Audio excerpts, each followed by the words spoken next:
Yeah, let us first focus on what you just said. Shubman Gill as captain and the two senior guys in the side. Let me take you back to the 90s. You know, I had the privilege and pleasure to be involved with the Indian team. I was not doing commentary then as their local manager, and the team was captained by Sachin Tendulkar. I was their local manager just for a few days. I was looking after Australia.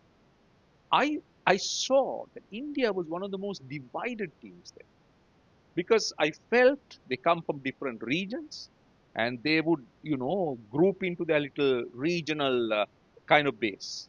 So you'll have the Bombay boys, you'll have the Bangalore boys, you'll have the Delhi boys, and they'll all be, in different groups. Australia, on the other hand, they would be just so much together. So I saw that. So I was wondering, gosh, and Sachin Tendulkar was captain. And I was wondering, gosh, how do you captain this side? Because it is so many nations in a nation, because it's diverse. But I feel with IPL coming, with all these players mixing around and playing for different, states or different teams, that oneness has come in. So I think the fact that those regional biases and the regional rivalries are thrown out of the window.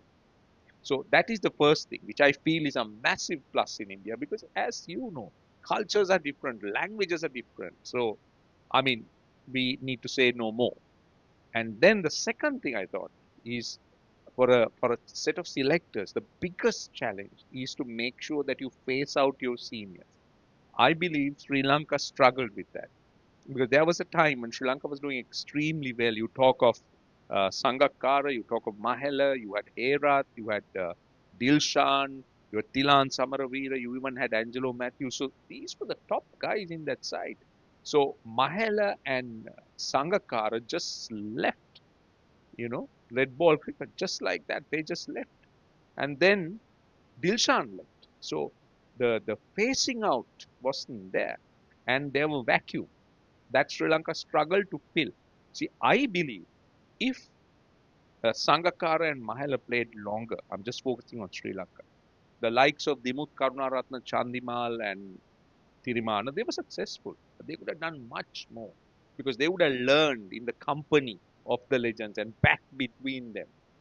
Maybe Sangha bats at 4 or 5 and lets someone bat at 3. But the fact that those guys are there as an insurance.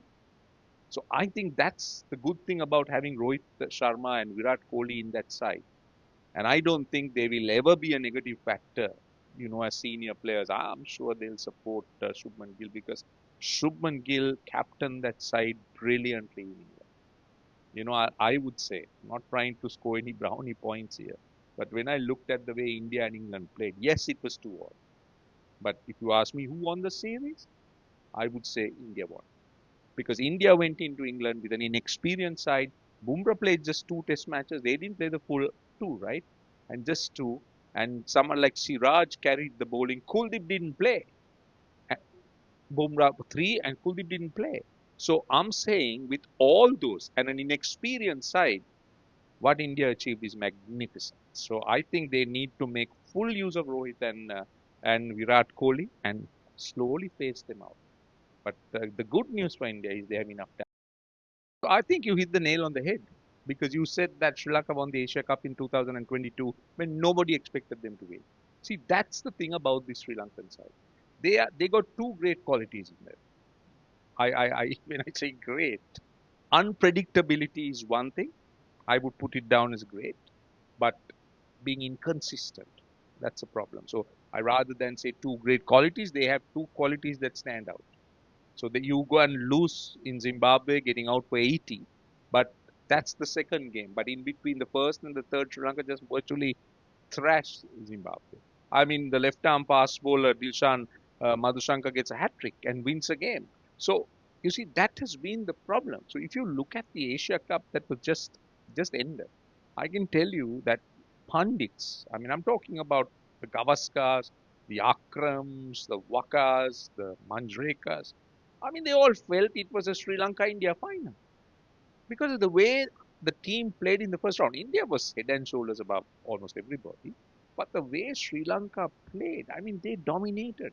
They beat Bangladesh hands down. Here they had a madness against Hong Kong, but then they chased Afghanistan down after you gave them 160. So I mean they were doing so well. Even the Bangladesh game, I can tell you that it was anybody's game. I mean they fought hard. So Bangladesh deserved to win because they had a good tactic, but didn't mean that Sri Lanka was out of the tournament. But the Pakistan game was a disaster. Very bad. Very bad. So see all the good work. It's a hype, and then what happens is it's you just burst the balloon.